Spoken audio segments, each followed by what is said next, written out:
Podketeers. Pairing mode. You know what that reminds me of? What? Did you ever watch the Friends episode where Joey's like, what a cool job, because he's talking about the answering machine. It's like, you have 4 messages. He's like talking about how cool it is to do that. I mean, hey, your voice lives on forever. It sure does. But I feel like it's one of those jobs where you get paid $500 once and then they never give you royalties. Right, because you're just voice. Yeah. I wonder how much money Siri makes. I don't know. That's a good question. Or is that Maybe an AI voice her. at this point now? No. The person that actually does Siri's voice, I feel like she constantly gets contracted to go and do more words and phrases so that they sound like more organic. I'm sure they're going to get to a point where they're just going to pay her some kind of royalty if they don't already do it. Right. Because I guess the Apple had their thing this week where they were like, here's our new old phone for this year. Right. Because their new phone is basically an old version, but it's got an extra button this year. And all the cool Apple AI things aren't even going to be available when the phone releases. It's even though that's like the whole big 6 months thing, down right? the line or something. I don't know. I'm not worried. I have a Samsung phone, so I'm like whatever about it. Anywho. Well, they had to get Siri to come in. They had to get her to come in and like record like Rizzler and all the new Skibbity stuff. Toilet and all that. Skibbity. Yeah. Get those buzzwords out. Yeah. Get those not buzzwords Skippy out. Toilet. That's what I said. Skibbity Toilet. Oh, I thought you said Skippy Toilet. I'm sorry, man. Skippy So, peanut butter. I'm down with the kids' lingo. I'm talking about. I'm a little there. I'm not. There. I really Old don't man know. Heyzen is like kind of halfway there. What are you talking about? I'm Rizzler. I don't know. I'm having one of those weeks where I've been like super low energy. Like, my body's just not cooperating with me 100% this week. And I have like head congestion and my head's been hurting. So when you said Skibbity Toilet, I really thought you said Skippy Toilet. So that may happen more than once during this recording. Toilet. You take peanut butter and you smear it on the toilet. It's like a prank. Jelly time. Ew. I don't know. It's a waste of peanut but you butter, know, man. Hazen, what could cheer you up What's that? is so there. So I'm gonna be buying a record hopefully on Friday. Ooh. There's a limited edition record coming out. You know, I like to buy, some of the fun weirder things that I like. I bought the Bowser Peaches on vinyl. I have, what's the other thing I bought recently? Oh, I have the Weird Al the movie soundtrack, the with Daniel Radcliffe. I have that on vinyl. Nice. I have like some just random fun stuff. But on Friday they're re-releasing the Smart Kids album. Now I don't know what? So Smart Kids is an album by McGruff the Crime Dog. The Take a Bite Out of Crime guy? You take a bite out of crime. Nostalgia. Yeah. He has got music, and it's like the guy that these are like made like 1980. I think it's 1986. Smart Kids came out by the National McGruff Campaign. I think it's like the Crime Prevention Council or whatever, or I don't know who pays for McGruff, but I learned about this through Podcast The Ride. I'm sure we have some crossover listeners of people that also listen to Podcast The Ride, because that's a great show. Shout out to Podcast The Ride. Podcast The Ride. But the couple years ago they brought it up, and I did a really deep dive into all the McGruff stuff, and it's kind of ridiculous, and it's very, very silly because the guy doesn't really sing. He kind of just talks McGruff over the music, and they're all so on Smart Kids, the album is, all the tracks are about different drugs that you shouldn't do. Okay. So the first two are kind of like introductions. So the first one is Winners Don't Use, and I think that's just like an introduction. And then one's called No, No, No. I don't remember exactly what that one is about, but it's 3 minutes, 10 seconds. And then the third song's called Marijuana. The fourth song is called To the Point. Inhalants, which is, I think, my favorite song on the whole album is Inhalants. Track 5 is Cocaine and Crack. Oh. Track 6 is Alcohol. Right in. Do they have any tracks on there like Leave Those Gummies Alone? That's the gummies. I don't think eat the brownies. I don't think gummies were a thing in 1986 like they are now. But let's see. I'm trying to see what the B-side is. All right. While you're searching for that, can I just say that I had no idea that McGruff the Crime Dog was still a thing. Yeah, he's got like. I mean, I don't know if he's still. I mean, there's like an animated McGruff that like I've seen on like Geico commercial or something. Really? I don't remember. Yeah. But I think he's like kind of around. I think McGruff has a Twitter. He's got a Twitter? I think so. Stop. What? That's hilarious. Okay, so I'm gonna look it up just to make sure he's got a I'm Twitter. gonna find a photo of McGruff the Crime Dog because Oh. McGruff was iconic back in the 80s. Like there were like little animated short. Okay, here's one here. Let me share Okay, this image. this is of trippy. Just I McGruff. found the tape. Like Check this out. that's That's cool. McGruff. That's McGruff. Oh. That's the modern McGruff. That's the one that's like from the like, Geico commercial or something. Okay, because I was gonna say, did McGruff ever have like a detective hat, or is that like one of those what do they call them? Oh, the Streisand? Mandela effect. Oh, there you go. No. What is it? Mandela effect. Mandela effect. Yeah. Is it Yeah. a Mandela effect that he I that think he had? The no. detective He's always hat? just had the trench coat. Trench coat. Yeah. Okay. So yes, Oh, McGruff man. McGruff has a Twitter, or artist formerly known as Twitter. It's called McGruff at NCPC, which is the National Crime Prevention Council. Famous pre-tective known for taking a bite out of crime, creating safe communities on and offline. McGruff apparently also has a TikTok because it just says Whoa. TikTok and then IG. What? And he's advertising. So anyway, he's advertising. Wow. That his album is. Wait, it says it's out now, but that's not now. It's gonna be out later. Wow. Okay, via link in the bio on Friday. Okay, Can I shop find... McGruff.com/shop. You can buy video? McGruff T-shirts and tote bags. So I'm McGruff pilled, as the kids may say. 100% of the profits support crime prevention activities and the McGruff the Crime Dog.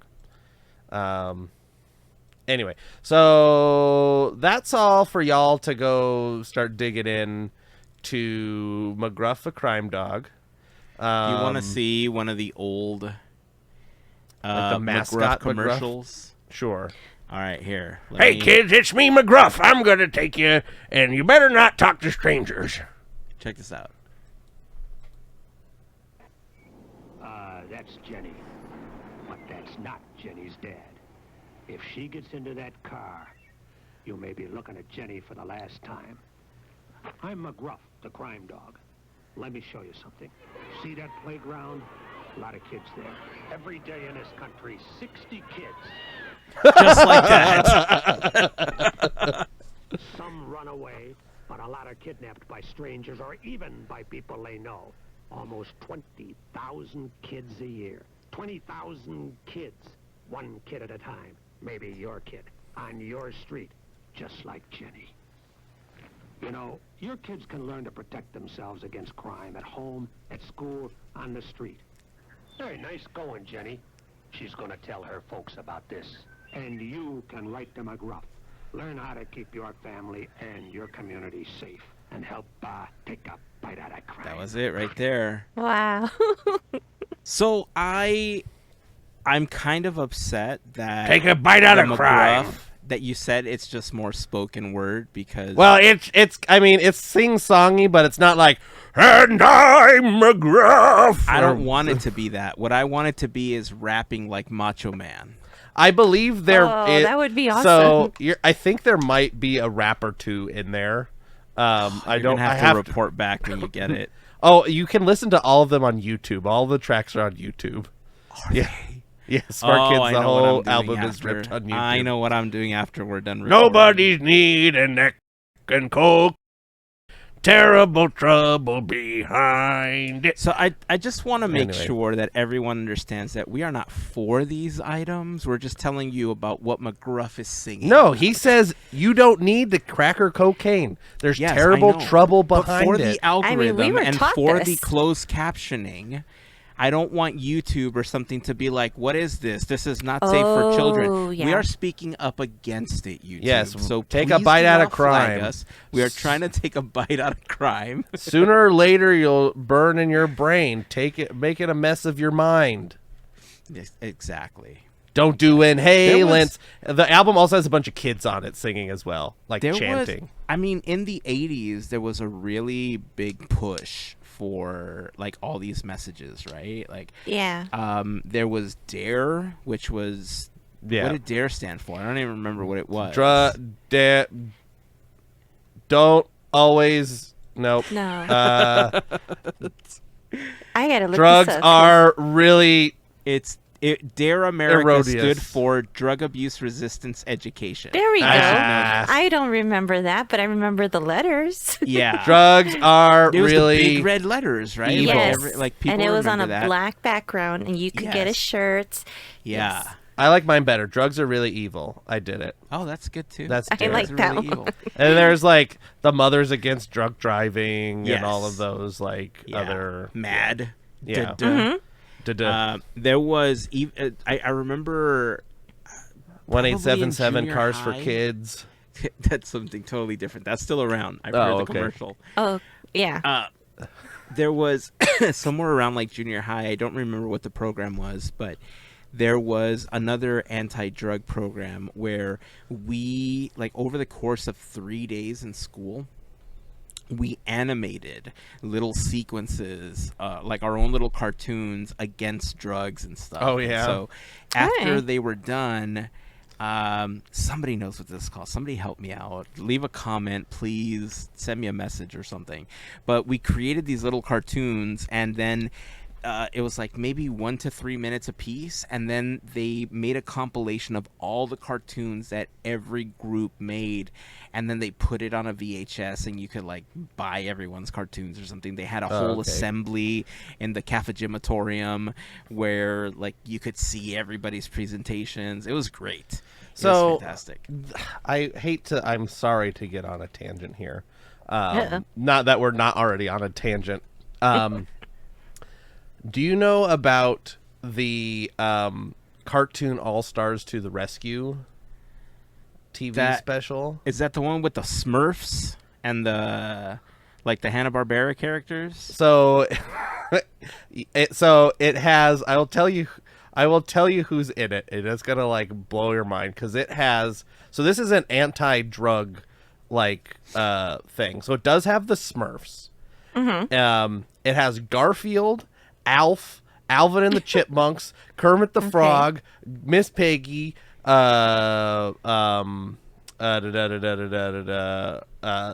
Slimer from the Ghostbusters, Oh, wow. Winnie the What? Pooh and Tigger, The who else is- crossover. Bugs Bunny, and let's see who else is in it. And then there's like this original character. It's like and I think the Teenage Mutant Ninja Turtles are in it too. And like Nice. Huey, Dewey, and Louie. Yeah, and the Teenage Mutant Ninja Turtles. And Miss Piggy, but it's Baby Kermit. It's the Muppet Babies, Muppet Miss Piggy Babies. Aw. and Kermit. Anyway, there's Daffy Duck too. I'm scrolling through this really quick because I couldn't remember everybody that's in it. But it was like a TV special, and it's like nuts. It's if you ever want to waste like a half hour, watch Cartoon All Stars to the Rescue. It's from 1990. Basically, this girl's brother is like gonna go do some drugs, and she follows him around, and like she almost gets hurt. And then there's like this evil like drug smoke monster guy that's like convincing him like, yeah, drugs are cool, man, whatever, like don't listen to your parents. And then Kermit the Frog's like, but you should listen to your mom because drugs. And like Winnie the Pooh says like, well, if you know, they all the cartoons start talking about drugs and stuff, and it's really funny. I love how Kermit sounded like Mrs. Doubtfire for a second. Oh, hello, dearie. Well, that's because it's baby Kermit, so he sounds like this. He doesn't sound like Kermit. He's like baby Kermit. I don't know. I can't do Kermit. I don't know what to tell you. I can't do baby Kermit. I can't. Me neither. I have a semblance of older Kermit, but yeah. Anyway, so all the anti-drug things. McGruff the album is coming out. You can buy it apparently at the link at McGruff's bio, and on McGruff's TikTok or something. But the album, what I do like is the album does have a bite out of it, like it has like teeth marks in the outside of the album, like the vinyl. I like it. Hey, you took a bite out of crime. I am gonna have to listen to this album now. It's like a banger, like top to bottom. Nice. But so yeah, that's my purchase for the week. That is the McGruff album. I love it. What was I gonna say? I was gonna say something. Well, else, you know but I what can't my be that purchase for the week was gonna be, and it never happened. What? So I'm scrolling on TikTok as one does, right? Sure. And it's 3:00 in the morning, and at 3:00 in the morning, I get a video of a Happy Meal with a 6-fingered hand on it, and it looks. That's like not how many Gravity fingers that a hand's Gravity supposed to have. Falls. Oh, okay.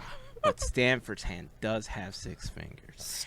And I see this Happy Meal, and I am losing it because I think we're going to get this new Happy Meal box with a Gravity Falls toy, and with all the hoopla that's been around Gravity Falls and the Book of Bill and everything. I'm thinking like, we're getting McDonald's, and I'm getting ready to get in the car and get me some chicken nuggets. Right. Then I sent it to you guys. I sent it to the boys, and I'm thinking like I'm gonna call McDonald's around the area because last I heard they were gonna do some Hello Kitty thing, right? Like I need to know when this Gravity Falls thing is gonna be happening. And apparently it's just some marketing thing because some creators out there, some Etsy shop owners or something, make this little plush bill, which looks really great. Like if it was an actual Happy Meal toy or something, it would have been way too cool for it. I mean, I could buy this bill toy from them now at this point, but man, I wanted the Gravity Falls Happy Meal, and I felt so duped. I was so excited. I wanted to get this Happy Meal, and it turned out not to be true. My heart was broken. I'm sorry, Heyzen. That's the internet for you right there. It's totally the internet for you. They like to get your hopes up. But on the bright More side, than you you didn't spend money, and you didn't make any orders, and you didn't order Happy You didn't Meals. end up with like 5 Happy Meals. Exactly. Did you see the people that were trying to get all of the new cups that they did at McDonald's?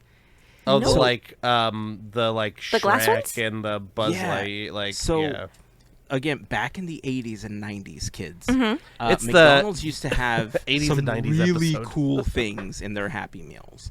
And they had multiple commemorative cups, but they weren't like plastic commemorative cups. They were like nice glass cups. Apparently they have asbestos or something now. I don't know. I've seen people talking about lead that. I don't know how paint. true lead paint, that's what it is. On the wait, on the glasses? Yeah, the original ones. The original ones have like lead paint on it. So Oh, okay. Yeah. yay, we've been using them for years. We're gonna die. We're fine. So McDonald's used to have all these really great toys. I don't know how many of you remember that even the chicken nuggets had like little costumes, like they were like cowboys and police officers and doctors and chefs and all that. That was stuff. like in Those were response the to the California best. raisins, I'm pretty sure. Best toys. So McDonald's tried to bring back these cup styles, and they had like a one with Disney characters, a Shrek one with Minions, one with Hello Kitty, one with there was 5 different cups. And there was this whole thing going around the internet of how to find all 5 cups, because they're in blind bags essentially. And so I thought of you, Andrew, as soon as I saw the video, because remember how you told us that on some of the Lego bags, the SKU at the bottom, or there's a code on the bottom that tells you Some of what them, character is in the blind bag? Apparently somebody figured out the codes for each of them. Sure. And some people were taking it way too far. Like, instead of just going through the drive-thru or going up to the counter and saying, being polite, and saying hey, would you mind, this is the cup I'm missing, would you mind checking the bag to see if you have this number? I want to complete my collection. These people were walking behind the counter and just looking through boxes, just ravaging through the stuff. And all I could think was guys, it's a cup. Relax. It's a cup. It's not even gonna sell it glass. on I think eBay. this time it's plastic. I don't even think they're glass this time around. They're plastic. So yeah, it was pretty crazy, but McDonald's had some cool stuff before. It's really good. Yep, especially the Disney figurines. Oh, those are always good. Yeah. I remember when the Disney figurines for the Disney 100 celebration first came out at McDonald's. It really made me reminisce about how much better the toys used to be in Happy Meals. Right. Before. The Disney 100 ones were okay. It was nice. If some of them looked okay. Right. There was more detail that was put into the toys before.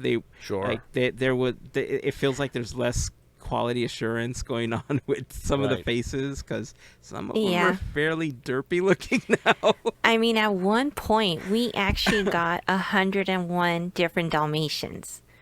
I just remember how crazy that was, and you were never going to get them unless you paid for them. Unless you paid for them, yeah. And that was something you could do before.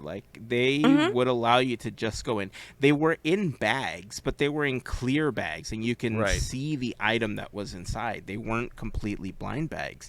And if you could just go to a McDonald's and say, I would like to buy the entire set, and they would charge you $2 or $3 for each toy, and $25-$30 later you had your entire set of all your McDonald's toys. Right. And then people had to go ruin it for everyone. They did. Yep. And I think the first thing that they started doing to combat that was they started releasing, instead of having all of the toys in the restaurants all at once, they would drop a different toy every couple of weeks or every month or whatever the campaign was running for. Right. They would spread it out over multiple weeks. Right. Each week was different or something. Yeah.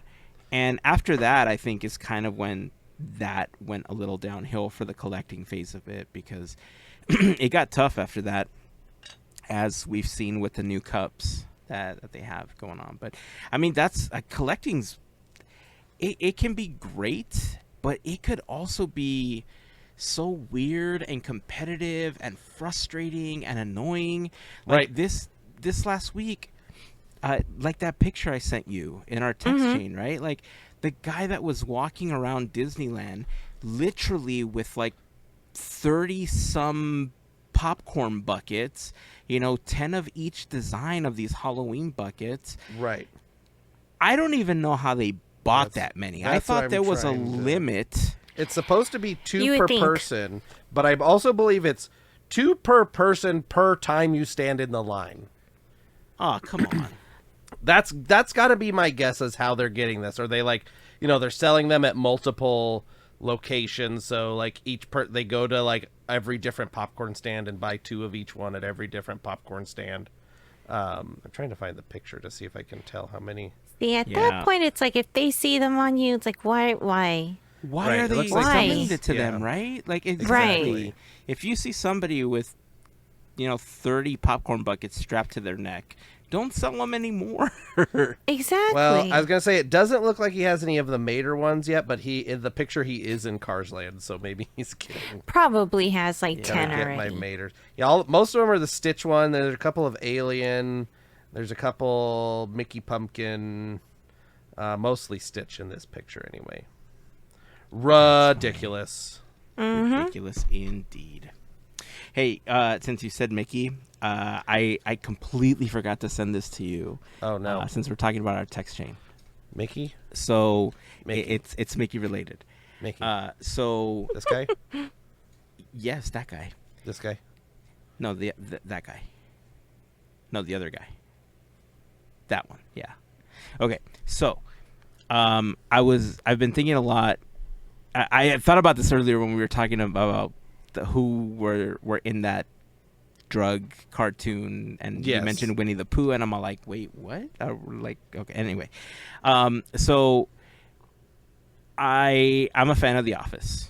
Right, I love The Office. I've watched it through multiple times at this point. However, I'm not always great with faces. I to a fault will see somebody in a movie, and then I could see them in person. They could be standing right in front of me. Right. Okay. But if they don't have similar makeup or something that I've seen them in the movie or the TV not show, wearing the same I have costume. no idea who they are. And it's happened to me. Like at D23, my wife pointed out multiple of these. Like it's happened every time we've gone. Sometimes we've gone to the parks in the past, and we've had celebrities in front of me. I'm staring right at them. It was like and like my wife will point it out. I'm like, I have no idea who that is. And she's like, oh, it's this person. I'm like, oh, okay, all right, I see it now, right? That's Tony Hawk. It's Heyzen. right. Okay, so I saw Tony Hawk once at Disney. That's what brought it up. So with Disney characters, some of the more popular characters, they come out, they do events, they do expos, they're very well known. So somebody like Brett Iwan now, very well known for Mickey Mouse, character right? voices. Character voices. I think meant like, all right, Mickey Mouse comes out and he's all like, look at me, character I'm voices. Mickey. I'm so sorry. People are like, Character who is voices. that? Who's Mickey Mouse? Bill Farmer. You already Right. know he's goofy. Chris Right. Damplumlampulamscalampadis. Diamantopoulos. Dampa is how you Lump- say it. Dan So, Povenmire. Dan Povenmire, also a great example, right? But Chris Diamantopoulos. Do either of you ever... did you know what Chris Diamantopoulos looked like? He's Nope. like a guy and he's got like a face. Wasn't he on like... yes. Was he like on a You nailed CW it. show or something? Or... Apparently, yes. Right, he was just like a Apparently, guy. Chris Diamantopoulos, he's a well-known actor. He's He's got, not like, just the spiky voice, hair. like the Yeah. secondary voice of Mickey Mouse, because Brett Iwan does all of the main Mickey Mouse voices, right? And Chris Diamantopoulos usually comes in and does like the Mickey Mouse shorts and some of the video games. He does stuff that and, like weird like, looking the Mickey Mouse. supplemental- The he does the like supplemental the Mickey ride stuff. and the Yeah. right. I had no idea that Brian the Boom Operator from like one of the later seasons Oh, in yeah, The that's him. Office, that's him. Right. I had Oh. no clue that The one that's was like him. hitting on Pam or whatever. Yes! And Yeah. him. Yeah. I had no idea that was him. I didn't realize it till now, but as soon as you said Brian the Boom Operator, I could picture him. I was like, yeah, that's that Chris Gomplin Dumplis. Yes. Metropolis. You got his name down perfectly. Mm. So that was one of Chris, those things Gotham that I City. discovered over this last week that just kind of hit me like, oh, I've like, and the crazy thing is that if you mentioned Chris Diamantopoulos to me in the context of Disney, his name was familiar. I'm familiar with his work. Just his face wasn't there. Right. Like I was missing that element of the whole picture of who he was, right? But I know his face so well because I've seen him on The Office so many times Right. rewatching those episodes. And it wasn't until this last week that it all clicked together and I found out that that's who he was. I was like, what? He's been under my nose this whole time and I had no idea. and I was a little angry at myself for not knowing that. He does a lot of voice work, other than also being in a lot of like TV shows and stuff. Yeah, he does a lot of stuff. So anyway, if you're a fan of The Office, there's your Disney connection. I guess Mickey Mouse is now canon to The Office. I mean, there's a lot more. There's also another one, yeah. There's Phyllis. Which took me forever. Yeah, Sadness. Right, Phyllis, Inside Out, yeah. Let's see. Can I pull any more out? Well, Joy yes. is also... But that's Parks and Rec. That's but Parks Mischief. and Rec... Oh, yeah? Oh, yeah, Not Mindy... Mischief. No. Disgust. Disgust, Mindy Whoa. Kaling. Yeah, Mindy Kaling. But Yes. Parks and Rec and The Office, didn't Mike Schur or somebody confirm that they're in the same universe? I don't know. I don't, like, on Mike Schur's Twitter or whatever. I'm going to ask him. Next time Text him right I see now. him. You know what? I will. Dearest Michael, please can you confirm? Yeah. Well, I guess... I mean, it makes sense. It makes sense. Yeah. I was angry at myself that I didn't know that was him, so... It been- happens. been a Kathy week now. Bates was in Titanic. There you go. She's in The Office. Which was a James Cameron that's film, right. who was Which is to also help- creator of Avatar, who's also, I don't know, whatever. The we wanna say. Titanic is owned by Disney now because they bought Fox. I know, but Yep. I wanted to bring it all to Avatar Land at DCA, Avatar Land and at- I just oh, stopped okay. because I see. It's Avatar. Who else? I don't know. Kevin's Famous Chili. I don't know. Kevin's Famous Chili. Anywho, I just thought that was a cool tidbit. Should we take a break real quick? I feel like I've been rambling for 30 minutes. So can we take a quick moment to thank a wonderful group of listeners at this point? Yeah, that sounds like a good Absolutely. idea. Let's Is one of them do Chris that. Pompolis? Diamantopoulos. Uh-huh. Probably not, but Oh. he should be. Maybe. But at this point, I would like to thank the FGP Squad. Who is the FGP Squad? They are our podcast Fairy Godparents, and it is their support via Patreon that help make these episodes of Podketeers possible. For more information on how you can become part of the FGP Squad family, we invite you to go to podketeers.com/FGP. There you will find a list of some of our top contributors. You'll also find a link to our Patreon, some information about what the FGP Squad is all about.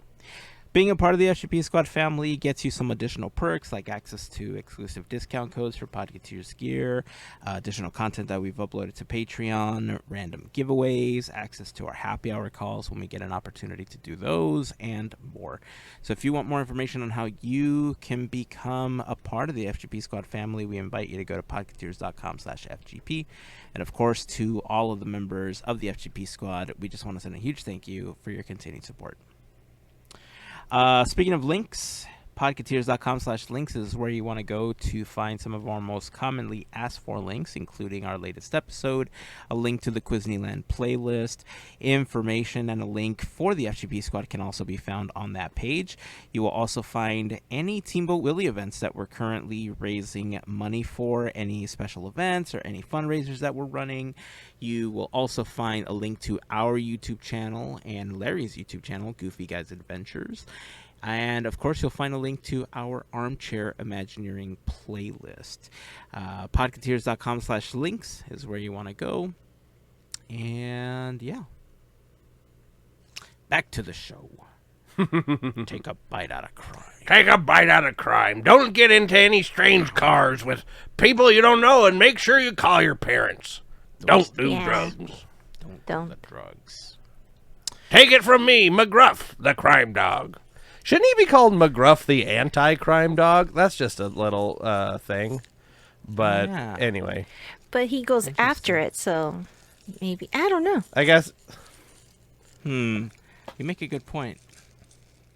I don't know. We'll have to talk about that Well, more. I'll tweet at him. McGruff, shouldn't you be McGruff, the anti-crime dog? Quiet kid, I got a bit. Listen here, McGruff talks in the third person. He can do All the whatever he time, wants. Right? Hey, I've mentioned I just saw these on my desk. I want to make sure that I get this out because I was going to post it on Discord and on Threads. But y'all know that I've been wanting to learn to play Lorcana. I have a few of the decks, and I just haven't had really anybody to play with or to learn how to play. Mm-hmm. And one thing I do know is that some of the tokens that you use in the game, where it subtracts your lore and you collect like the pieces of the game and stuff, are cardboard. Like there's a little piece of cardboard that you just punch them out, and that's how you get started in the game. Sure. And I thought it would be a good idea to 3D print some of the lore tokens that you use in the game. Nice. And I printed a handful of these, and I'm just going to give them away. I was practicing doing some of these. I found this file. Somebody was gracious enough to create these and then share it. And I printed them. If you play Lorcana, send us a message. I will happily send you a whole set of these. You may or may not get the Monsters Inc. Ziploc baggie. I just needed something to put them in. We just have that assortment of the snack bags. Do they have it? Do you have any McGruff bags? I should, though. I don't, but I should. Maybe we should make a McGruff sticker. Maybe that's what we need. That's it. Take a bite out of crime. No, take a bite out of a churro. Hey, don't run when you're in Disneyland. It is very unsafe. We'll do our own Pongo the Crime Dog. Yes. But he just sounds exactly like McGruff. Exactly. So anyway, I have 3 of these available. There's like a whole set of what you would get inside of like one of the little starter decks of like one of these starter decks of Lorcana. I'm not giving these away. I'm only giving the tokens away. If you play Lorcana and you want some of these, let me know. I got 3 of these sets to give away. You won't have to pay shipping or anything. It's just a gift from us to you. I've been 3D printing a lot more stuff because I've been practicing a few new techniques, and I'm trying new filaments, and it's so involved because then you end up doing a lot of these like test squares and stuff because your test squares look all rough. You see that? You see how bad they look? No. Can you see how bad like these look? They just look like squares. Does it not look rough on screen? I mean, it looks kind of like rough, but I can't. They all look almost the same. I mean, unless you want to say uneven, but they look good. They look square. Can you see them now? I get it. Okay. Anyway, the point is, I've been doing a lot of testing, and I've been learning a lot about how to do stuff on the printer because my entire goal was to create like a limited 10-year anniversary like coin to display with the Podketeers logo and stuff like that. And I wanted to send that out to members of the FGP Squad. And I have just had the most trouble, and it's been such a nightmare trying to get them to print. It has been so challenging. So, you know, hopefully I'll come up with a way to be able to get those done at some point. I know on Discord I've shared some of the failures because they were just too funny not to share. But yeah, I've been having fun with the 3D printing, but man, some of this stuff is super challenging. I didn't realize how much like humidity can affect what you're doing, and the heat this last week wrecked so many of my prints. So it's not the heat, it's the humidity. Yeah, I didn't really get a chance to do too much this last week, but I've like obviously building that whole Iron Man, you know, helmet and gear and like the whole suit and stuff is definitely a goal of mine at some point. Right. But on a smaller scale, there's a lot of creators that I've been following for a couple of years now on TikTok and Instagram that have been using 3D prints to create like really cool Disney stuff for themselves, to decorate their houses, to create like really cool effects. And I don't remember when we talked about it, but Mel reminded me earlier that we had talked about this creator that They go by Van Oaks Props on YouTube. Oh, yes, yes. And they were hired by Neil Patrick Harris to create the Haunted Mansion door, that you see as part of the corridor. Right, corridor like door, it's the whole like railing and everything, and like the pieces. And they shared a video on YouTube of how they created it and them assembling it. They even interviewed Neil Patrick Harris, and it looks so good.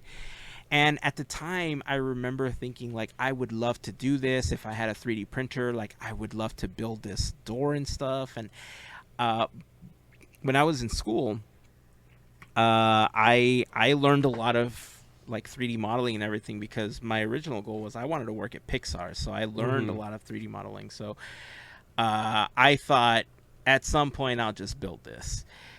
3D modeling is definitely one of those muscles that if you don't flex, you will lose it. Well, and technology changes. Exactly. Yes, that too. Technology has changed a lot from when I first started doing it. Thankfully, the wonderful folks at Van Oaks Props have decided to make the files available on Etsy. Ooh. To print your own door for $30. Oh, so it's the so it's the frame. Yeah. Yes. Yeah. Okay. I'm really considering this because it's broken up into pieces. Obviously, Yes. my printer is small, so this would be in much smaller chunks. Little obviously. chunks. In little chunks, and I would have to 10-inch chunks. put them all together. But I am now strongly considering printing all of this and putting this on the door into this room. I Yes. don't know if I can get away with putting it in the doorway as you come into the room because it's in the living room. How about the doorway into the house? Don't tempt me, man, because That's don't what I'm tempt me, man, because I am will. just foolish enough to try it. Yep. Hey, if you I am print a it foolish mortal, and it doesn't and I work may at just your try house, if you print it and then the powers that be said no, then you could just ship it up to me. I'll come pick it up. You don't have to ship it. It has 1,918 reviews. Yeah. Wow, a lot of people are it's buying 5 it. stars, man. Look at that. I 5 started stars. printing this door frame at 80% scale. Yeah, I mean, I'm sure that it's currently scaled small to keep the file small, but because it's vector art, it's a bunch Right. of points that you can scale to whatever size you need it. I'm really considering this. But there's a couple other things that I'm considering as well that are much easier to accomplish than printing out an entire door frame. Right. I don't know if I think I actually shared this on one of the FGP happy hour calls that we did a couple years ago when I first found this creator. His name is Alex Corral on TikTok, and here.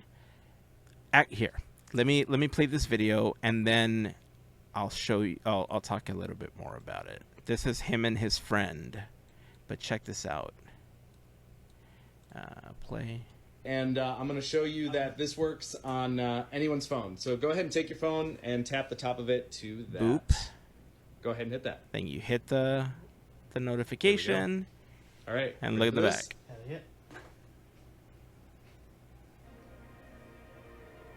Oh. Wait, it gets better.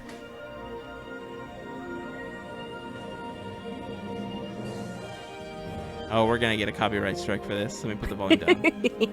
Fishes. Yeah. Jay, what if I sing it over top? Yes. Oh, he didn't show the rest of it. So Okay, I can so- guess what happens, because what happens right before is you get a blue projector screen.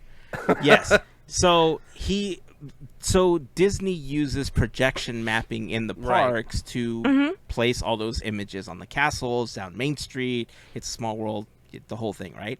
He 3D printed the castle from Walt Disney Cinderella's World, castle. Cinderella's castle, put it on a shelf, and then aimed a projector with the Wishes show And when he triggers it with NFC, that's what he did. Like, he just set it up so that NFC triggers the events that turn it on and plays the video file.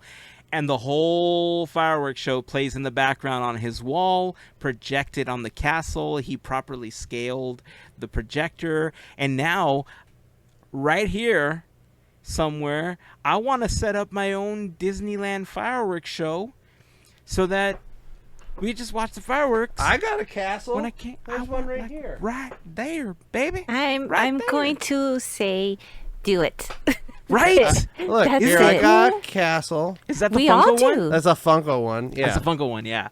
So he released a 3D file that you could buy on Etsy from his store of the Disney World castle, but I'm trying to find like a good model of Anaheim, the Anaheim one, the Sleeping Beauty one, because that's my home castle, right? So once I find a good version of that one, that's going to be one of my projects. I'm going to need to buy a projector, so hopefully once Black Friday or Cyber Monday comes around, I'll be able to find a good deal on just like a small one. I don't need anything intricate. I just need like one of those little portable ones that I can like, you know.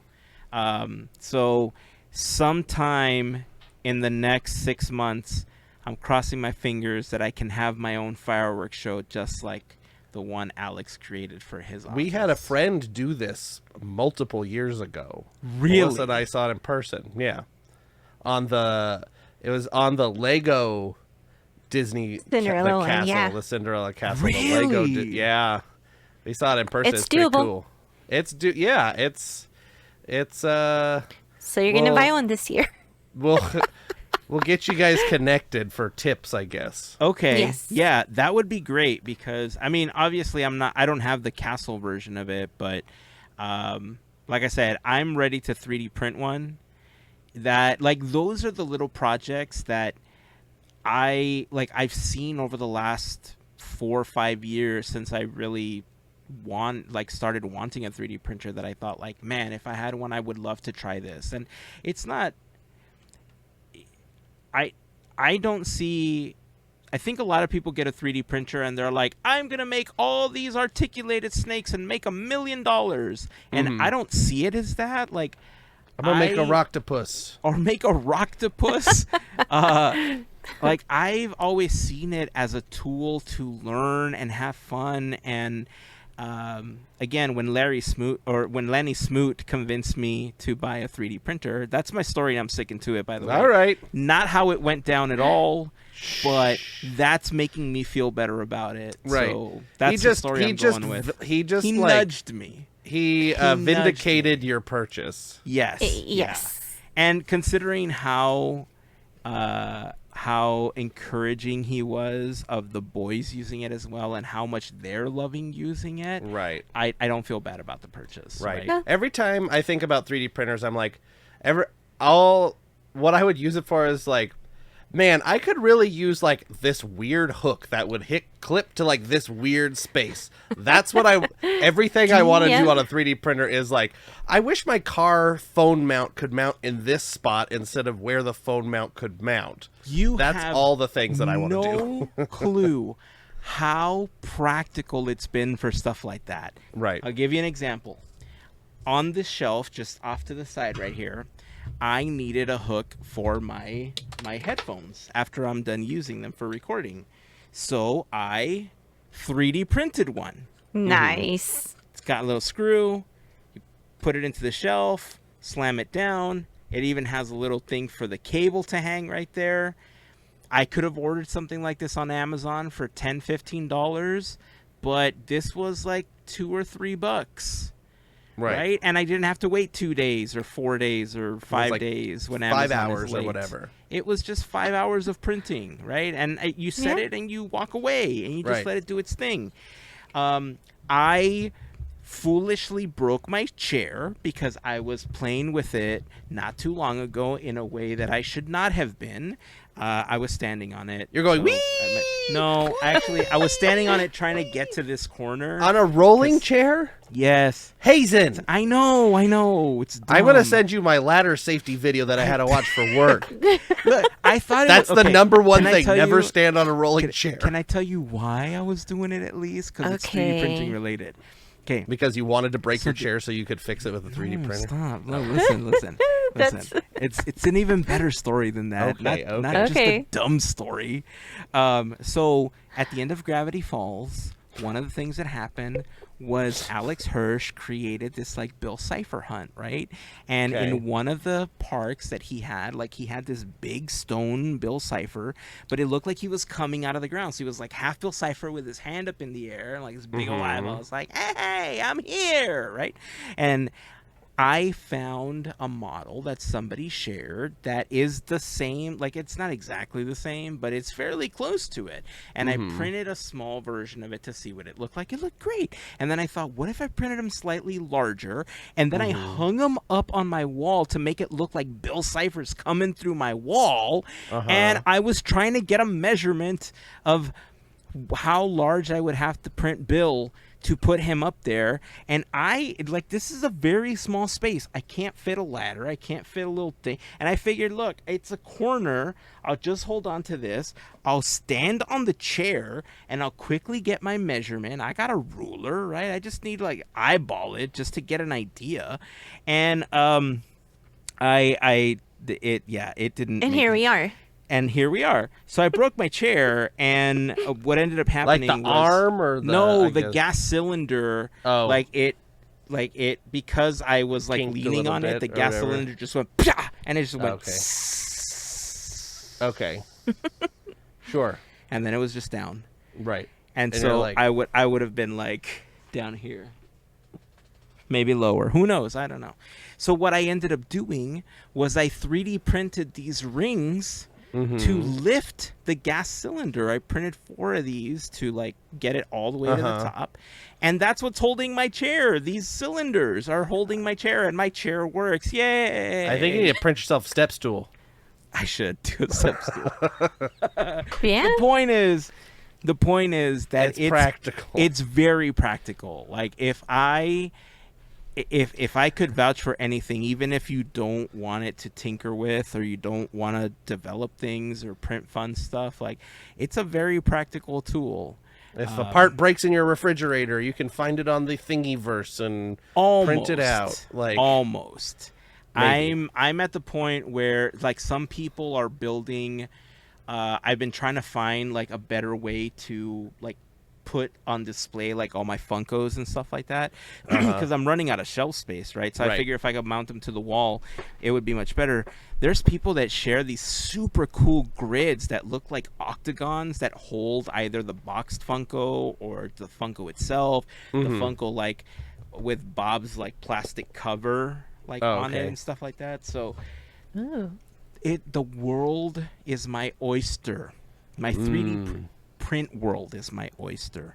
Is your 3D printed oyster? Yes. The only thing that limits how much I can print is that damn filament and how much it costs. When are they going to start selling that at the Dollar Tree? I don't know, but if Cricut vinyl eventually ended up at Dollar Tree, I'm sure that filament for 3D printers will eventually end up at Dollar Tree as well. But it'll be 14 feet. Exactly. But it's something.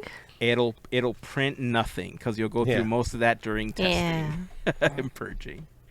Anyway, sorry, I got sidetracked. The whole point was to tell you that I have these Lorcana tokens that I printed as a test, and Limit 3. I want to give these away. If you play 3 Lorcana, available. send First us a come, first message. serve. I will happily send these to you for free, no shipping, no anything, just a gift from us so you can play Lorcana.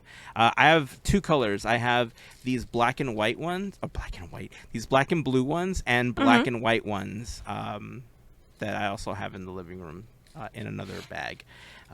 If you want the Mike Wazowski bag, I will throw that in for free as well. I'm not going to keep it, so just let me know. That or I'll pack it up in something else. This episode is all over the place. It's all over the place, Heyzen. That's We can been take this a week. we can take a bite out So of all over the place. That's been this week. on a somber note. Seriously, like this whole time I'm thinking like, well, what happened this week? It's like, well, we lost two really great actors, two like big, actors in the Disney community. We lost Peter Renaday, and then we lost James Earl Jones. And I thought, man, that's like I want to speak about them because they're very important to the Disney community. They've contributed so much, and it's always sad when somebody passes away, especially with how much they've impacted, Disney fans around the world. Because it's not just like in like, we'll take James Earl Jones for a second, right? Like, imagine the generations that he impacted, like from Star Wars when people first heard him as Darth Vader to everyone that's heard him as Mufasa, in The Lion King. It's like I was going to say two generations, but it's multiple generations at this point because those movies just continue to be shared from, parents to children to grandparents to whoever, right? So there's a lineage of how many people know about them.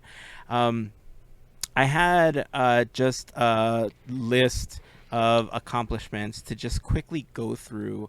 I wanted to make sure that we mentioned both of them on the episode, obviously, because of how important they were, to the Disney community. But I didn't know this, but James Earl Jones was born in Mississippi.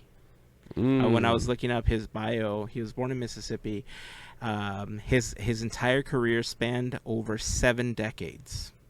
Right. Wow. He has done theater, film, television, and man, that voice. This is CNN.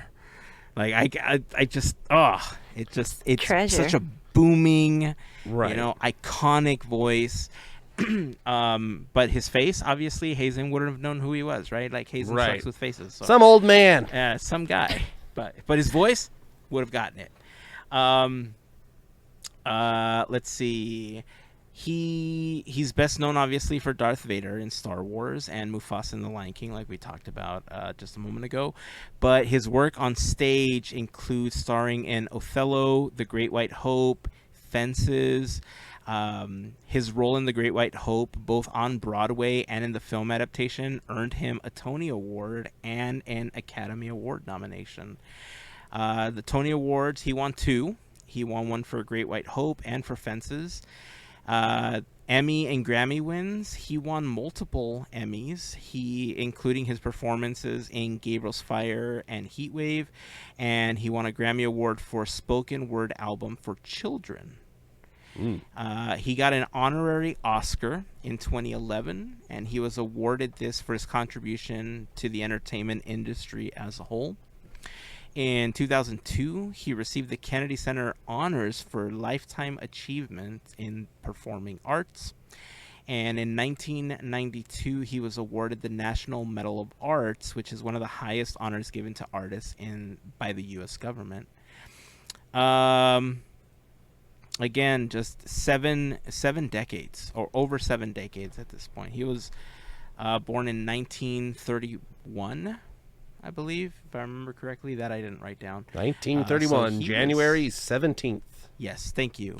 So he was just a few years short from 100. So it was 93. like you said, Andrew, it was a life well lived, very accomplished. I mean, yeah, he's like, Shakespearean, like trained, like classically trained actor, which I don't know if a lot of people like understood because like all the like different kinds of movies and stuff and roles, from not Star Wars, but also like Coming to America and what's the baseball one? Field of Dreams. That one and the one with the dog where he owns the dog. I can't remember. I don't remember that one. You're Killing Me, Smalls. That movie. Oh, Sandlot. The Sandlot. Yes. That and Lion King, obviously, and just it's the all-encompassing career from TV, movies, stage. He was in the military. He was excuse me, philanthropy and all this stuff. It's a life well lived. The voice of Mara in the Indiana Jones ride. What more can you want? Yeah. His when he got the honorary Oscar, I don't think he was the first one to get it, but he is one of the very few actors that has earned an EGOT, which is the Emmy, Grammy, Oscar, and Tony Award. Mm-hmm. So that was kind of cool. Let's see. It is 1, 2, 3, 4, 5, 6, 7, 8, 11, 12, 13, 14, 15, 16, 17, 18, 19, 21, 22, 23 people have an EGOT. That's not a long list. That's small compared to how many actors have come and gone through Hollywood. The first person to get it was Richard Rodgers. Oh wow! Okay.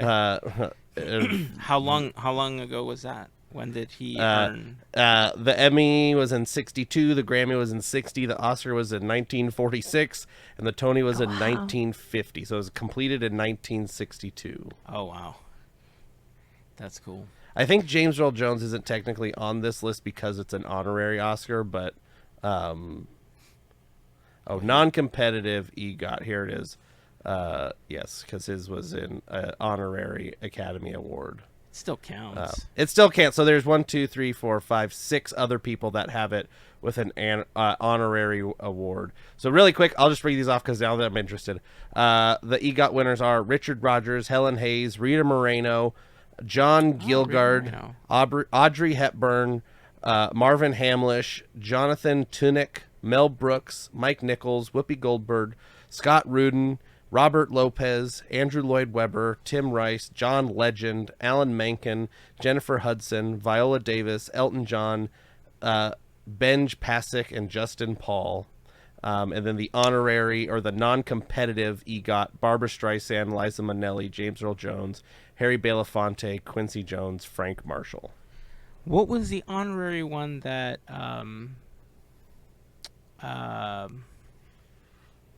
oh, you just said his name. I already forgot. Frank Marshall, Quincy Jones, Harry No. Belafonte. He wrote the music for Little Mermaid. Alan Menken.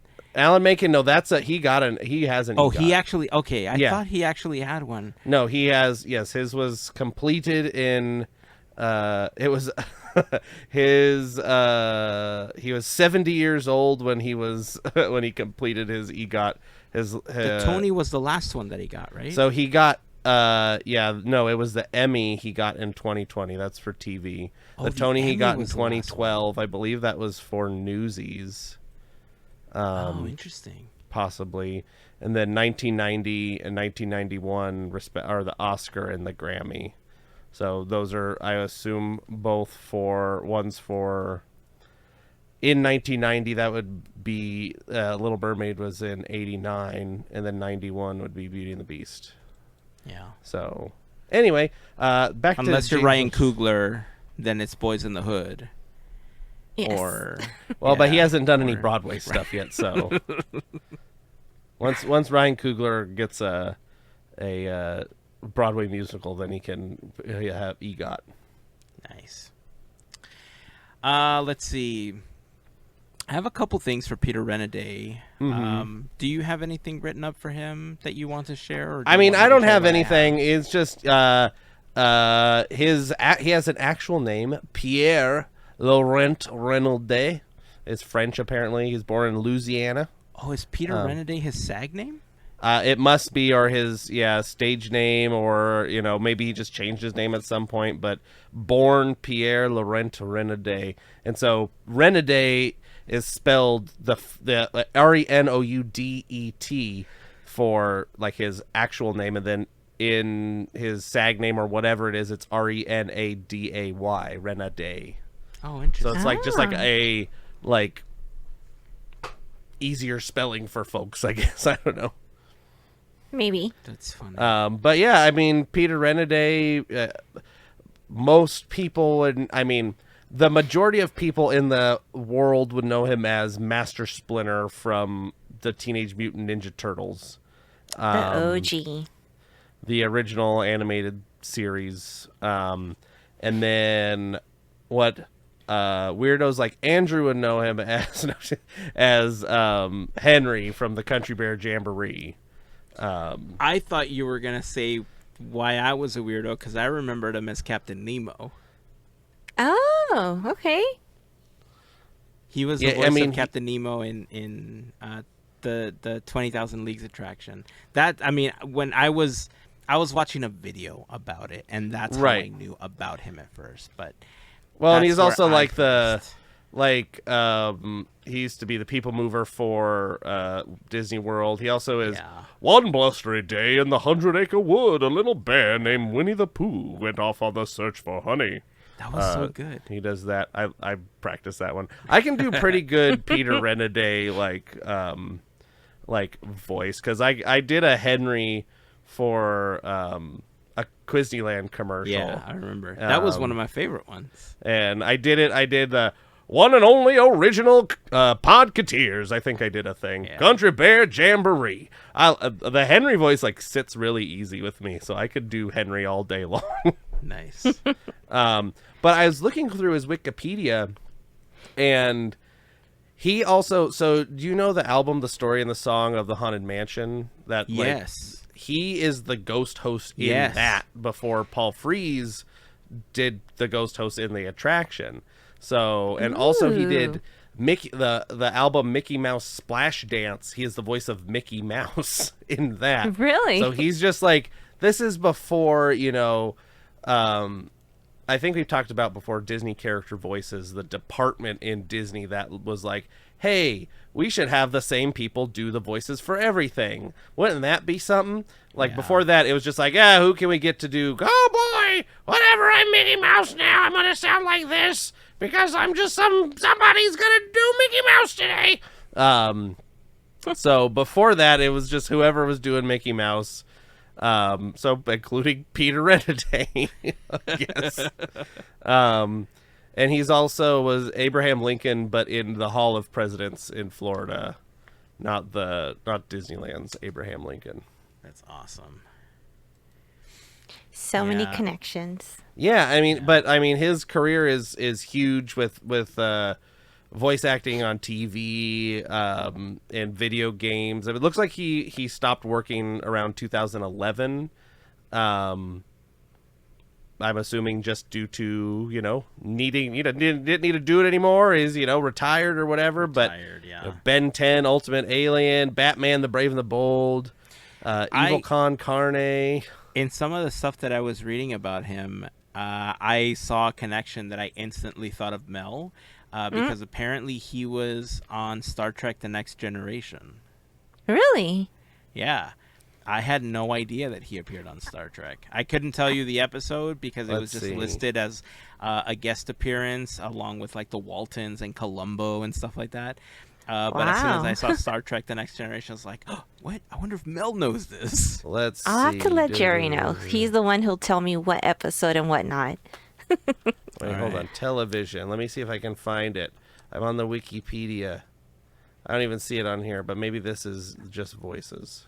Is it the Memory Alpha episode? I don't know what that is. I don't know what that means. But anyway, there's like, you know, I probably had seen it and I can't remember it. Right. Like he's voices in like Assassin's Creed. I was looking, and he's voiced Abraham Lincoln like 5 different times in different things. Abraham Lincoln, Animaniacs. Abraham Lincoln, Evil Con Carne. Abraham Lincoln, The Grim Adventures of Billy and Mandy. Abraham Lincoln, Animaniacs. Where did the other one go? Maybe there's one more. Anyway, yeah. Anyway, surely will be missed, Peter Renaday. Luckily, we have the recordings that still exist. I don't believe he is Henry in the new version of the Country Bear Jamboree.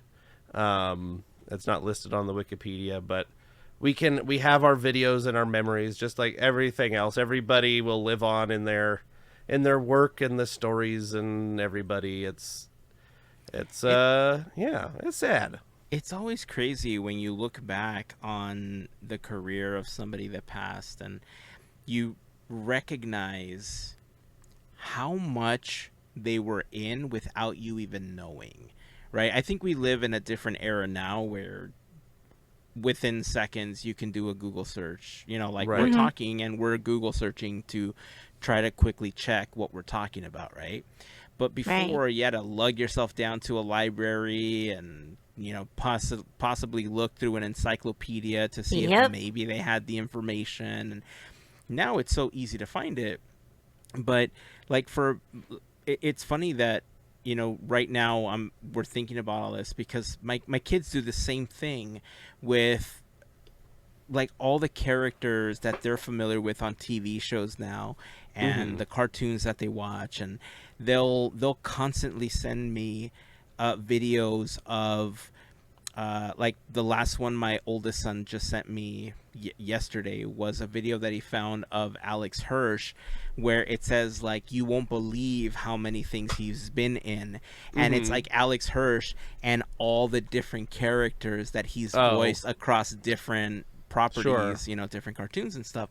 And he'll send me a message and say something like, I thought he was only Grunkle Stan, or I thought he was only Seuss. And it kind of reminds me of that now because like I wouldn't have known he was in Star Trek. I don't watch it, right? But then you start listing all these other properties, like all the attractions that he was on. Same with James Earl Jones, right? They're such a part of pop culture and like the fabric of who we are as fans, what we enjoy, and like what we participate in, that I'm sure there's so many other things on the list of their accomplishments that we're not even thinking about, that we're going to look back on and be like, oh yeah, that was them. Like, look what happened with Chris Diamantopoulos earlier in the episode. Like, he was in the office. I had no idea. Yeah, Chris Monstropolis. That's probably the best one so far. But yeah, I mean, but I see what you're saying. Like, it's especially like people that start doing like small roles and stuff that you kind of throw off, and this person may be like a background actor, and then they become real famous. You're like, I remember seeing them in the background of like House or something, and then now they're whatever. So yeah, it's amazing just like how careers change and ebb and flow and all this stuff. So it's I don't know, interesting.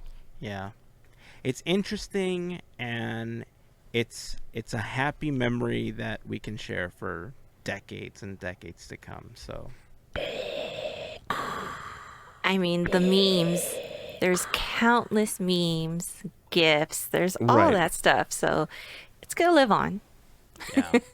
Well, I was going to say, James Earl Jones's voice will live on because before he passed, he sold his voice likeness to Disney. He did. So they did whatever they're doing, and they can make Darth Vader and Mufasa for however long they want because mashup. But hey, he's probably the first big person to do that, and he knew that he could get top dollar for, he was retired anyway. He said, I'm done, because he retired a few years ago. And he's like, well, might as well if I'm done.